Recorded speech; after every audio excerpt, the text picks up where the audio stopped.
As long as I can remember, God has been messing with my head. In the early days, I didn't have a clue what it was about. I just knew I was getting messed with. By the time I reached 5 or 6, my folks at my home congregation were sort of maybe kind of intimating there was this thing called a call. Actually, Mrs. Brannigan came right out and said to me one day, "Harold, someday you're going to be a fine pastor." I didn't like it then. I'm not sure some days I like it now. But it was an announcement, a declaration, a promise. I ran from it.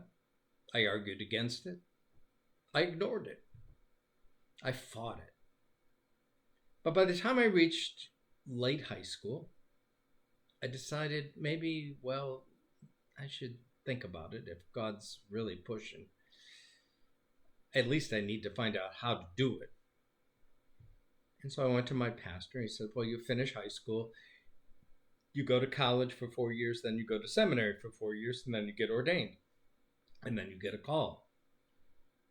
Okay, I figured that was the norm. You went to high school, college, seminary, call. And so I was really shocked when I went to my first seminary class and found out that most of my classmates were older than I was, in some cases considerably older than I was. They were in their 30s, 40s, 50s. Many of them had had another career, had been in another vocation. And suddenly they were discerning a call to ministry, or they just decided it was time for a change. Some of them were ex-military. I had a rear admiral in my class. That pattern then became the norm in the church for decades. We called them second career, and they far outnumbered the number of mainstream high schools, college, seminary students like me. And the churches relied on them for stability. These days, as I have conversations with folks discerning the call, I'm talking to 60, 70, and sometimes even 80-year-olds. It's almost like Back to the Future. Back to the good old days of Abraham and Sarah. You know, here was a couple settled into their retirement condo in Ur, a suburb of Babylon,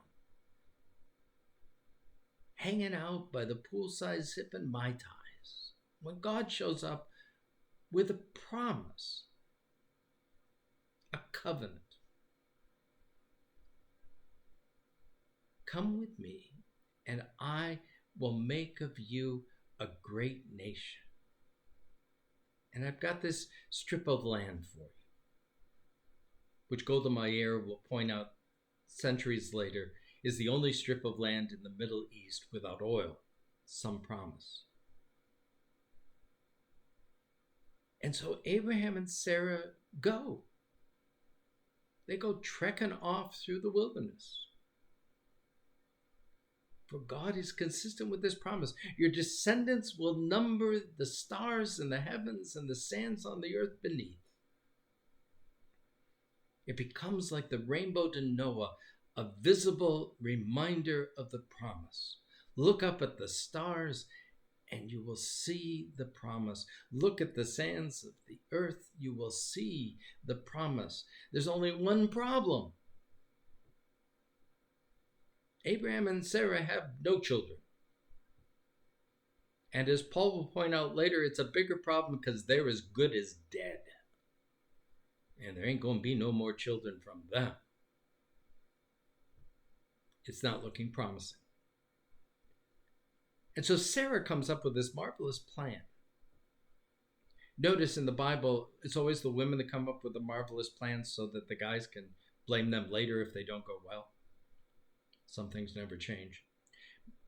Sarah's plan is that Abraham sleep with her handmaiden Hagar in an effort to produce an offspring, to get this ball rolling, that kind of help God with the promise. He does. She gets pregnant. She has a son, Ishmael. And we're ready to roll. Well, not really, because Sarah gets really ticked and jealous. I mean, who of us didn't see this coming? She throws Hagar and Ishmael out into the wilderness, where God intervenes, swoops in, protects them, and they had 6 days left, never to be heard from again. Well, not quite. You see, there is this group of people these days. We call them Muslims, who, through Ishmael and Hagar, claim to be part of those stars and sands. And it's a legitimate claim. And with that comes the claim to that strip of land that we call Palestine. Puts an interesting twist to the Gaza issue, doesn't it? But it's a bigger issue than that. It raises the question of how big is the covenant made to Abraham. This becomes a true issue when the people of God lose the land at the time of the exile, find themselves back in Babylon again. How do they claim the promises of God when the promises of God seem to have all evaporated? Land, king. There's still the promise of Abraham. Our descendants shall number the stars in the heaven and the sands on the earth beneath. We may not have that strip of land, but we have the descendant promise.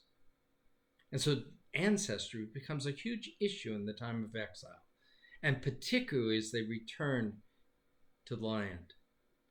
Because the feeling is that unless you went through the exile, unless you can trace your ancestry back to those days, you really aren't a Jew. You're only pretending. You're not true. And so the claim to Abraham becomes exclusive, a birthright of those who went through the exile. And this becomes increasingly the issue as we move into the time of Jesus, because the land now is possessed by the Romans. And so the claim to Abraham becomes a huge claim once again, particularly as you look at some of the neighbors, not the least of which are those pretend Jews up north that are called Samaritans. They really can't claim the promise. They don't have the right gene pool.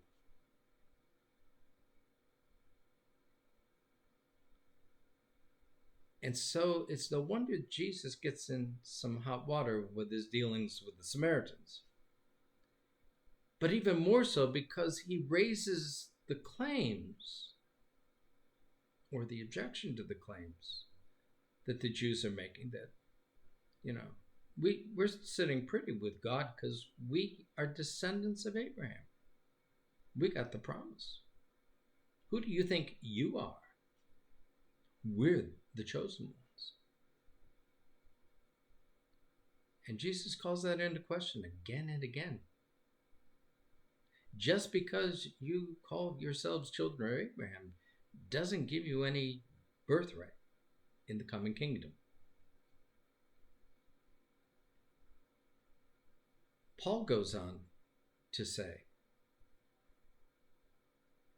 that this claim of Abraham is bigger than the Jews. In fact, it points in some mysterious way to the whole notion of justification by faith, by grace. But it doesn't come as a birthright. It comes as a gift from God.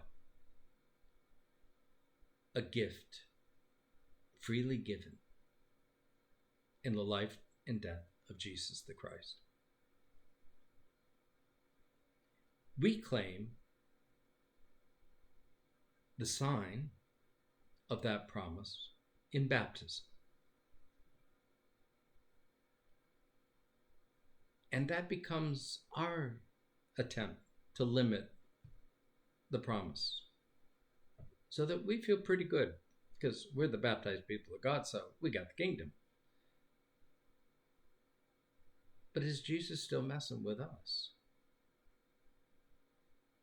Is Abraham's promise bigger than just those who claim to be circumcised like the Jews or those who claim to be baptized like Christians? Does it extend beyond? Is the gift given to everyone?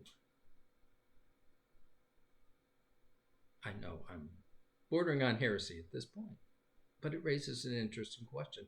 How big is God's grace? And can we limit it? And if we do,